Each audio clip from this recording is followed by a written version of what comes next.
என் வசம் நானில்லை. 18 தேவ் பிராளம் சரியாயிருச்சு என சந்தோஷமாக சொன்ன கீர்த்தியைப் பெருமையாக பார்த்தான்.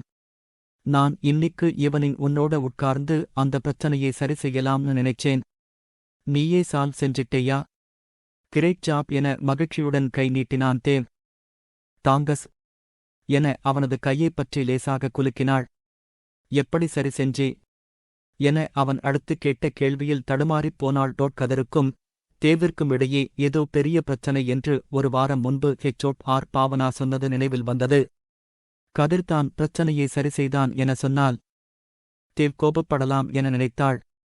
அது என அதற்கு மேலே என்ன சொல்வது என புரியாமல் ஒரு நொடி யோசித்தவள், தெரியலை, நிறைய இடத்திலே மாத்தினேன். எதனால் வேலை செய்யுது என்று சரியா தெரியலை என சமாளித்தாள். ஓகே, எப்படி சரியாயிருச்சுன்னு கண்டுபிடி. அந்த பிரச்சனை மறுபடியும் வரலாம். எப்பவும் பிரச்சனையை சரி செய்யறதை விட பிரச்சனைக்கான மூல காரணத்தை கண்டுபிடிச்சு சரி செய்யணும் என ஆழ்ந்த குரலில் சொன்னான். ஓகே, பார்க்கிறேன் என மெலிந்த குரலில் சொல்லிவிட்டு கதவருகே சென்றபோது கீர்த்தி என தனது இருக்கையில் இருந்து எழுந்து அவளருகே வந்தான். உனக்கு கதிரை இந்த ஆபீஸில் ஜாயின் பண்ணறதுக்கு முன்னாடியே தெரியுமா என கேட்டான். தெரியும், இன்டர்வியூ அன்னிக்கு ஆக்சிடென்ட் நடந்தபோது உங்களை ஹாஸ்பிடலில் முதல் முறை பார்த்தேன். அன்னிக்கு தான் கதிரையும் பார்த்தேன். ஆக்சிடென்ட் நடந்த இடத்திலே இருந்து கதிர்தான் என்னை ஹாஸ்பிடலுக்கு அவரோட காரிலே கூட்டிட்டு வந்தார் என்றாள். அன்னிக்கு ஹாஸ்பிடலில் உங்கூட கதிரை பார்க்கவே இல்லையே, நீ தனியாதானே டாக்டரை பார்க்க வந்தே என யோசனையாக அவளைப் பார்த்தான். என்னை ஹாஸ்பிடல் வாசலில் இறக்கிவிட்டுப் போயிட்டார். ஏதோ அவசர வேலை என்று சொன்னார் என்றாள். அவன் கார்தான் உன்னோட ஆட்டோ மேலே இடிச்சதா என கேட்டான். ஐயோ, அவரோட கார் ஆட்டோ மேலே இடிக்கலை என வேகமாக மறுத்தவள். கார்பரேஷன் லாரிதான் இடிச்சுது. அவர் காரிலே அந்த வழியா போனார். அடிபட்டிருந்ததைப் பார்த்து என்னை ஹாஸ்பிடலுக்கு கூட்டி வந்தார். அவருக்கு என்னை தனியா விட்டுப் போறதுக்கு மனசில்லை. சேல் பண்ணி சாரி சொன்னார் என உணர்ச்சி பொங்க சற்றே உயர்ந்த குரலில் சொன்னாள். கீர்த்தி தேவைக்கதிகமாக கதிருக்கு சப்போர்ட் செய்வதாக தேவிற்கு தோன்றியது. ஏதோ புரிவது போலவும் அதே நேரம் புரியாதது போலவும் இருந்தது. பிறகு இதைப் பற்றி யோசிக்க வேண்டும் என நினைத்தவன், ஓகே, நீ நாளைக்குள்ளே எப்படி சரி செஞ்சேன்னு சொல்லு என அவளை அனுப்பி வைத்தான். தனது இருக்கையில் வந்து அமர்ந்தவளுக்கு 1 மணி நேரம் ஆராய்ந்தும் ஒன்றும் புரிப்படவில்லை. தலை வலிப்பது போலிருக்க கீழே கேண்டீனுக்கு காப்பி அருந்த சென்றாள். ஹலோ அங்கிள், வாங்க என பிரீத்தியின் அப்பா நீலகண்டனை தனது அறையினுள் வரவேற்றான் தேவ். எப்படி இருக்கே தேவ்? நீ ஒரு வாரமா வீட்டுக்கு வரலைன்னு இந்துமதி சொல்லிட்டிருந்தா. இந்த பக்கமா வந்தேன், அப்படியே உன்னையும் பார்த்துட்டு போகலாம்னு நினைச்சேன் என இருக்கையில் அமர்ந்தார். வேலை சரியாயிருக்கு அங்கிள். ஒவ்வொரு நாளும் வேகமா ஓடிப்போகுது. நீங்க இந்த தடவை போர்ட் மீட்டிங்குக்கு வரலை. வந்திருந்தா உங்களுக்கு தெரிஞ்சிருக்கும், புதுசா நிறைய ஆர்டர்ஸ் வந்திருக்கு என அலுப்பாக சொன்னான். வேலை இருக்கிறது நல்லதுதான் தேவ். அது இல்லைனாதான் எல்லா பிரச்சனையும் வரும் என சிரித்தார் நீலகண்டன். ஆமாம் அங்கிள், அதனால்தான் என்னால் நிறைய விஷயங்களைப் பத்தி கவலைப்படாம இருக்க முடியுது. ஆனா எல்லா கஸ்டமரும் வேலையை சீக்கிரம் முடிச்சு கொடுக்க சொல்றாங்க என சலிப்பாக சொன்னான். வேகமான உலகம். பீட்சா 10 நிமிஷத்தில் வரணும் என்று நாம எதிர்பார்க்கிறா மாதிரி நம்ம கஸ்டமர்களும் எதிர்பார்க்கிறாங்க என சாய்ந்து உட்கார்ந்தார். வேகமா கொடுக்கறதுக்கு தான் என்ன செய்ய முடியும்னு பார்க்கிறேன் அங்கிள் என்றான். சரி, மணி 6 போகுது. வீட்டுக்குப் போகலாம் வா. இன்னிக்கு எங்களோட டின்னர் சாப்பிடு என்றார். இல்லை அங்கிள், எனக்கு இன்னிக்கு வேலை அதிகமாயிருக்கு என மெதுவாக சொன்னான். ஓ, அப்போ இன்னும் இந்துமதி மேலே உனக்கு கோபம் போகலை, அதுதானே என அவனை கோபமாகப் பார்த்தார். அப்படியில்லை அங்கிள் என அதற்கு மேலே எதுவும் சொல்லாமல் கணினி திரையில் தனது பார்வையைப் பதித்தான். இந்து சொன்னதிலே என்ன தப்பு? இன்னும் எத்தனை நாள் இப்படி தனியாவே இருக்கப் போரே? எங்க கூட வந்து தங்கு என்று சொன்னாலும் வரமாட்டேங்கிறே. சரி, தனியா இருக்கியே, கல்யாணம் செஞ்சிக்கோ என்று சொன்னா ஒரேடியா வீட்டுக்கே வராம இருக்கே என தடித்த குரலில் சொன்னார். என் நிலைமை உங்களுக்கே தெரியும் என அதற்கு மேலே சொல்ல முடியாமல் தனது இரு கைகளிலும் தலையை புதைத்துக் கொண்டான். ஏன் இப்படி நெருப்புக் கோழி மண்ணுக்குள்ளே தலையை விட்டு மறைச்சிக்கிற மாதிரி உன் முகத்தை மறைக்கிறே? என்னை நிமிர்ந்து பாரு என அவனை அதட்டியவர். ஏன் பிரித்தி செத்துப்போன உடனே நாங்க 2 பேரும் கூடவே செத்தா போயிட்டோம். உயிரோடு தானே இருக்கோம். இந்துமதி என்ன தப்பா கேட்டா? உனக்கு பொண்ணு பார்க்கட்டுமா என்று தானே கேட்டா என அழுத்தமாக கேட்டார். இல்லை அங்கிள், என்னால அது முடியாது. வேற பொண்ணை என சொல்லிவிட்டு எழுந்து கண்ணாடி தடுப்பின் அருகே சென்று நின்றான். என் பொண்ணு பிரீத்தியும் நீயும் கல்யாணம் செஞ்சிட்டிருந்தா கூட பரவாயில்லை. நீங்க 2 பேரும் காதலை மனசுக்குள்ளேயே வச்சிட்டிருந்தீங்க, 2 பேருமே வெளியே சொல்லலை. எனக்கு பிரீத்தி உன்னை விரும்பறது தெரியாது. தெரிஞ்சிருந்தா நானே உங்க கல்யாணத்தை நடத்தி வச்சிருப்பேன் என கரகரத்த குரலில் சொன்னார். அங்கிள், ப்ளீஸ் ஃபீல் பண்ணாதீங்க என அவரருகே வந்து அவரது தோளைத் தொட்டான். உன்னோட அம்மா உயிரோடு இருந்திருந்தா இப்போ இந்துமதி செய்யறதைத்தான் செஞ்சிருப்பாங்க. இப்படி நீ தனியா உருகி கரையறதைப் பார்த்துட்டு சும்மா இருக்க மாட்டாங்க. நீ வீட்டுக்கு வரலைனா எங்க கிட்டே இருந்து தப்பிச்சிடலாம் என்று மட்டும் நினைக்காதே. நாங்க 2 பேருமே உன் வீட்டுக்கு வந்துருவோம் என்ற நீலகண்டனின் குரல் உடைந்து போனது. அங்கிள், நான் இருக்கிறது பிரீத்திக்காக வாங்கின வீடு. உங்களுக்கு அங்கே வந்து இருக்க எல்லா உரிமையும் இருக்கு என தன்னை சமன் செய்தவன், நான் நாளைக்கு டின்னருக்கு வரேன். ஆண்டியிடம் நான் சாரி சொன்னேன் என்று சொல்லுங்க என வருத்தமாக சொன்னான். நாளைக்கு வீட்டுக்கு வந்து நீயே அந்த சாரியை நேரா அவகிட்டே சொல்லு என அரைக்கதவை திறந்தார். டோட் தன் பின்னால் வந்த தேவை பார்த்து, நீ வேலையைப் பாரு, எனக்கு வெளியே போக வழி தெரியும் என அமர்த்தலாக சொன்னார்.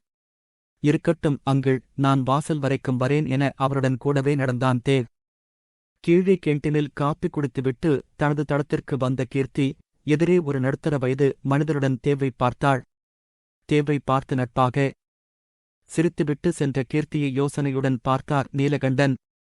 தேவ், அந்த பொண்ணு யாரு என கேட்டவரது நெற்றியில் கவலை ரேகைகள் படர்ந்தன.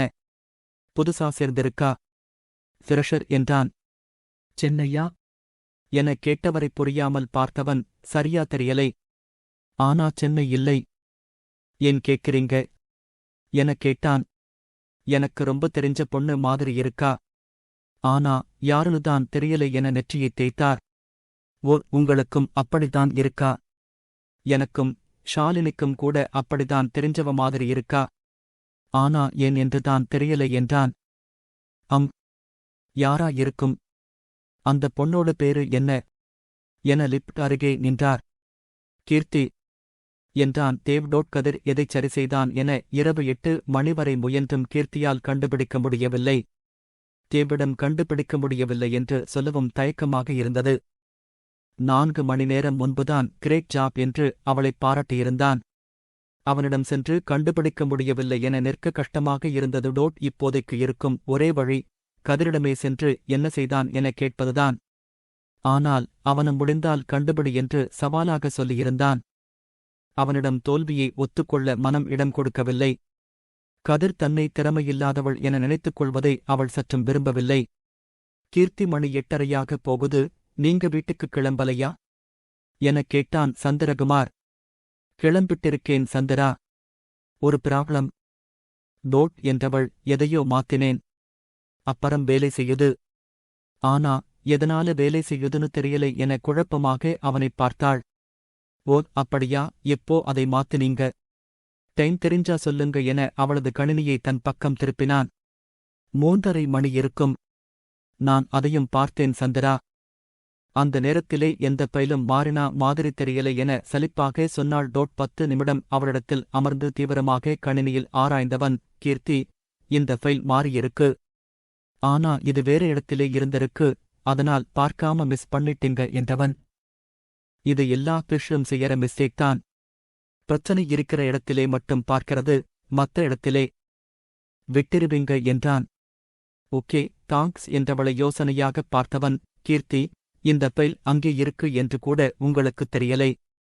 எப்படி அதை மாத்தினீங்க என கூர்மையாக அவளைப் பார்த்தான். அது என தடுமாறியவள், தவறுதலா எல்லா இடத்திலேயும் மாத்தியிருப்பேன் என சமாளிக்க முயன்றாள். கீர்த்தி, பி கேர்ஃபுல். உங்களுக்கு ஆபீஸில் நல்ல பெயர் இருக்கு. எதையும் யோசிச்சு செய்யுங்க என எழுந்து சென்றான் சந்திரகுமார். இரவு படுக்கையில் படுத்த ஷாலினிக்கு மதியம் சாப்பிடும்போது கவுதம் தலையில் தட்டியது நினைவில் வந்து போனது. அவன் பாசத்துடன் பார்த்துடா என்று சொன்னது இதயத்தை நெகிழ்த்தியது. மீண்டும் கவுதமிடம் சரியத் தொடங்கிய இதயத்தை எப்படி இழுத்துப் பிடிப்பது என்று தெரியவில்லை. அவன் மேலிருந்த கோபம் முற்றிலும் விலகியிருந்தாலும் அதை ஒத்துக்கொள்ளத்தான் மனம் வரவில்லை. வேறு யாரையும் மனதாலும் நினைக்க முடியவில்லை. அவளது படுக்கையின் கீழே வந்து படுத்துக் கொண்டது. கபுதம் வாங்கிக் கொடுத்த நாய்க்குட்டி டெஸ்ஸி. கபுதம் என முணுமுணுத்தவளை நிமிர்ந்து பார்த்து தனது காதுகளை திருப்பிக் கூர்மையாக்கி அவளையே ஆழ்ந்து கவனித்தது.